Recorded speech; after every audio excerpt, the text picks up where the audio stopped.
So I had to pull over because I was coming up with too much information. This is Jessica coming at you with some interesting ideas. I was just at the art gallery. I'm not going to say which one, but it's the biggest in the world, actually. It's the biggest art gallery in the world. And they sell like $500 billion worth of art a year. It's a really dope place. So I'm looking at like the kind of like the Dark Ages, Renaissance kind of looking art. They have a lot of like European art there.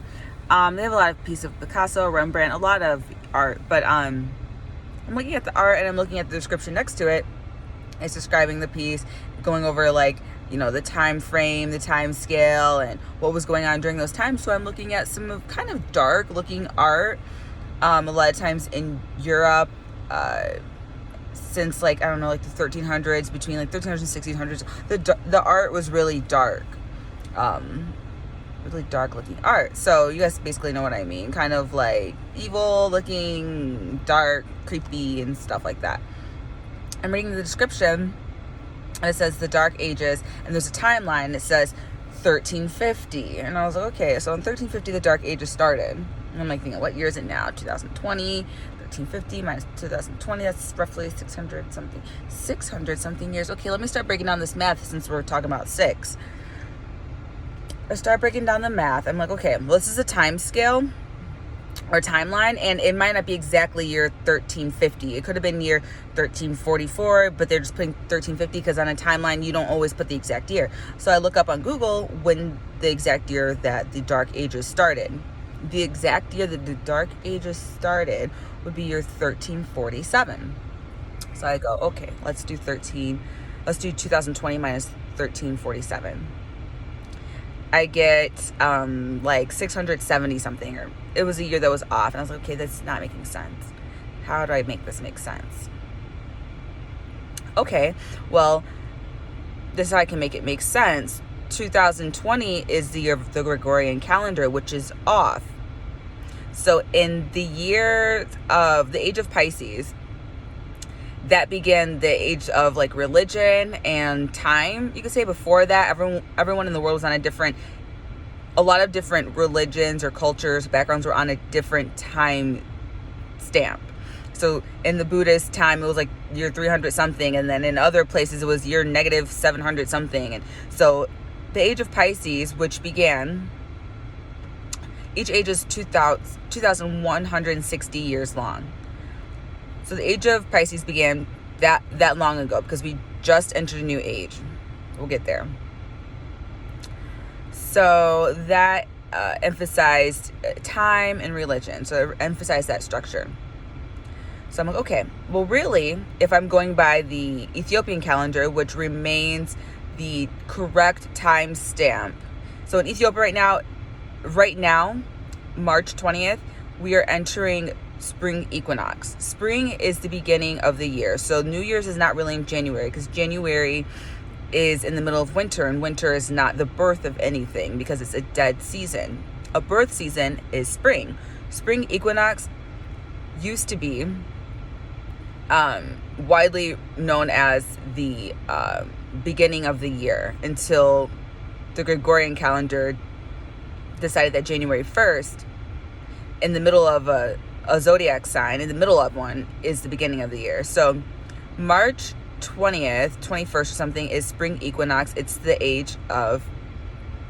sign of Aries. Aries is the first zodiac. So if Aries is the first zodiac sign, then the year would naturally start with the first zodiac sign. So we just entered the season of Aries.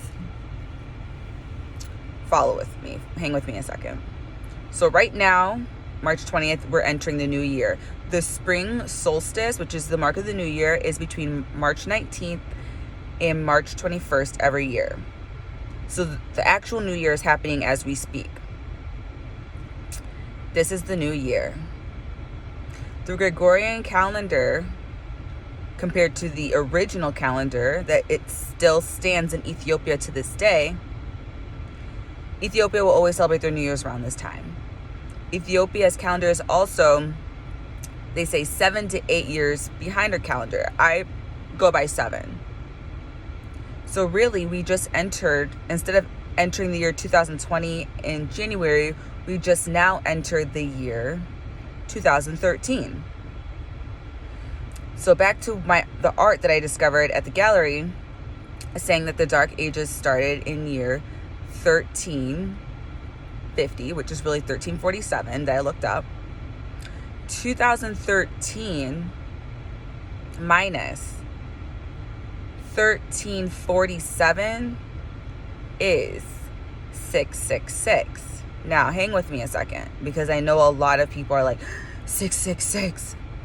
But think about it. If the mark of the Dark Ages started in year 1347 and it lasted for 666 years, and we're entering not only a new year, not only a new season, we're entering a new age right now too. We're entering the age of Aquarius. The age of Pisces, like I just said, is over. That's the year of time and religion. Religion and time influence our society as we know it today. So follow me for a second. We're entering a new age. The age of Aries is the age of the divine feminine.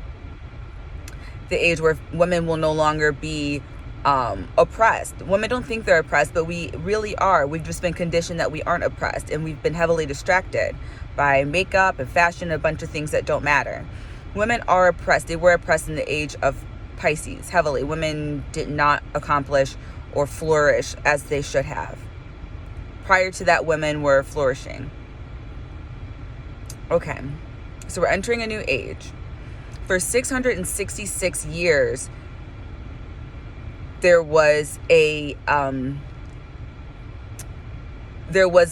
tone and a theme of death, of hell, of destruction, of abuse, of manipulation, 100% manipulation across the board for all people, for all types of people, of oppression, of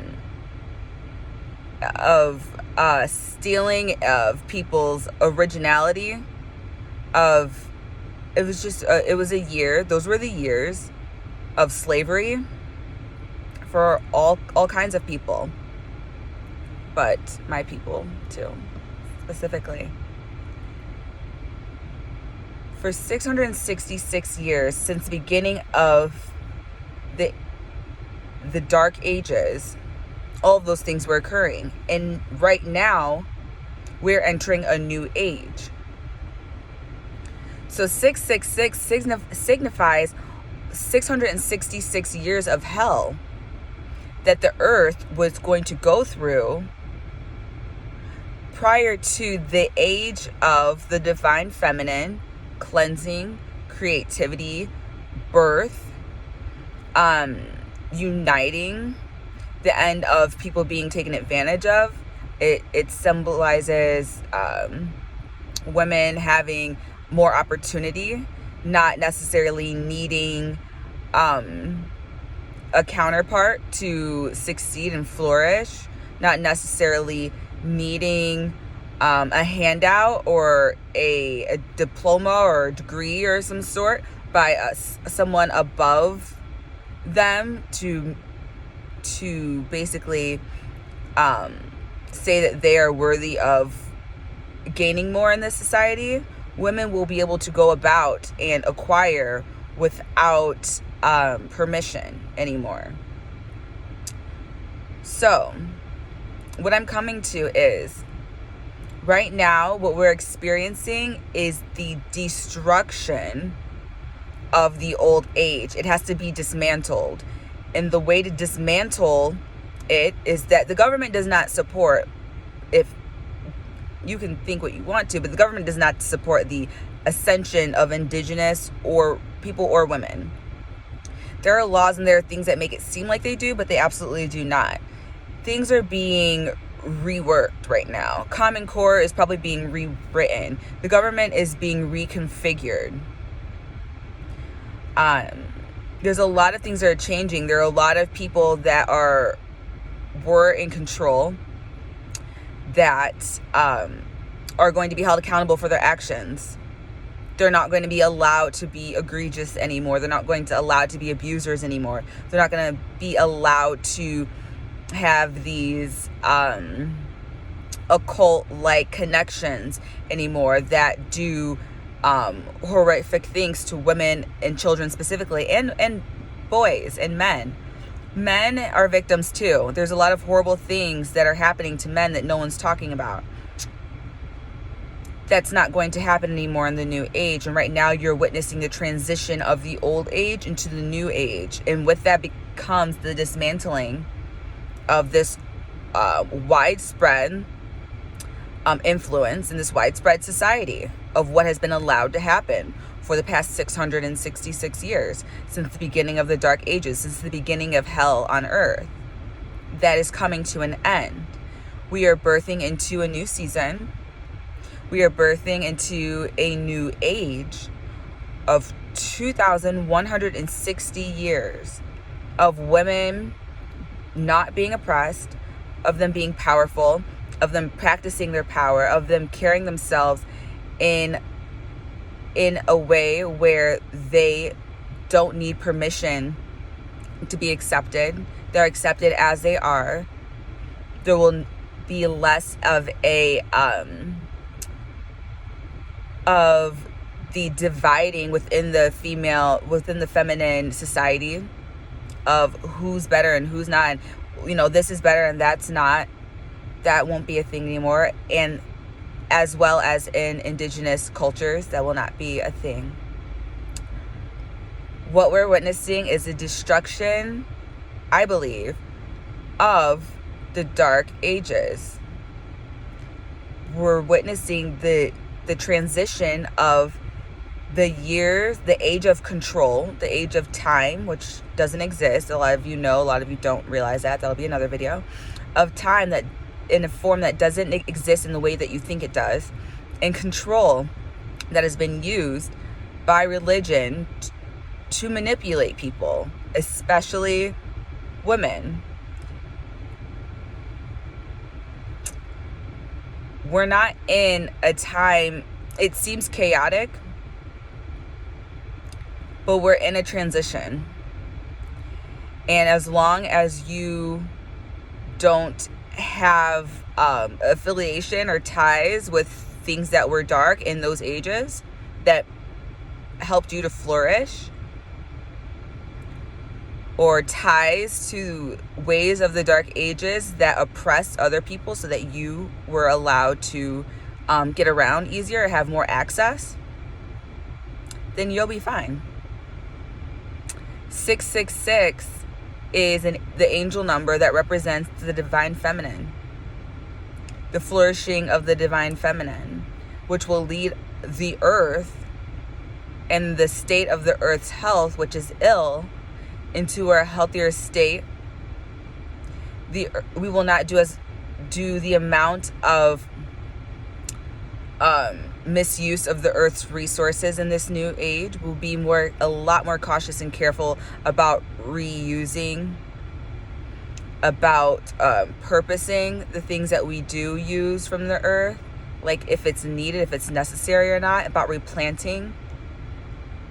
Like I said in my other video, when you have an apple and there's 8 seeds in it, that gives you 8 opportunities to create apple trees. And we don't take advantage of that. Seeds are a sign to birth a new opportunity. In the new age, we will take advantage of those signs. We'll take advantage of the earth's cues of how we are to navigate around this planet so that we are not taking and not giving back. You eat an apple, you have 6 opportunities to create 6 more apple trees that will create each 200 or more apples a season. That's the way things will be put back into harmony. That's the way things should be. We are ending an age that lasted 2,160 years. The last 660 years were specifically this bubble of the Dark Ages, where we saw all these horrific things happen to indigenous people, post-slavery, We see our brothers and sisters dying all the time. Post-slavery, we're seeing women and children being manipulated, taken advantage of, trafficked. You don't hear about it as heavily as you hear about other things. Millions of women and children have been trafficked since colonization. Human trafficking didn't start recently. It started during colonization. They would take indigenous women and children and they would sell them to wealthy people throughout Europe. That's when it started. And that occult way of doing things under the radar has been happening for hundreds of years. This isn't new. They've just become more and more slick about it, and that age is ending. So congratulations for making it to this point of living and witnessing the time where women won't need to stick around in unhealthy relationships just because she has children with a man. She will have the resources and the opportunities to flourish without someone that's bringing her down. Women won't need a counterpart just to feel secure. You will have the opportunity to be secure in your own and have a counterpart that will encourage you and support you in whatever you wish to do. But it won't be for support in monetary security anymore. So men, y'all gonna have to up your game, because women are gonna have less reasons to need you. They're gonna have to want you. And in order to want you, you will have to have a beautiful divine purpose in her life. Welcome to the age of Aquarius, everyone.